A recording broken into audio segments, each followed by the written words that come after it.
বলছো? চলো চলো চলো চলো, তুমি আমার আগে চলো। ভালো লাগে?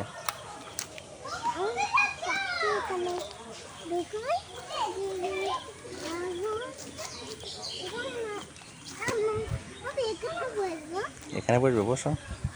এখানে অনেক ভালো লাগে। যখন আম্মু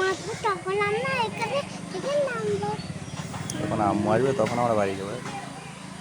রিমন, তোমার দোকান কোথায়? সেই রিমনের দোকান, ওখান থেকে রিমন খাবার কিনে। আমি স্কুলে অনেকে ওই দোকানে খাবার নিই। আমাকে কিনে দাও না তো, ওটা আমার নতুন জামা কিনে দাও। এটা পুরাতন হয়ে গিয়েছে। পুরাতন হয়ে গেছে, আমাকে নতুন জামা কিনে দাও তো। ঠিক আছে, দিতে হবে একটা। আবার দেখো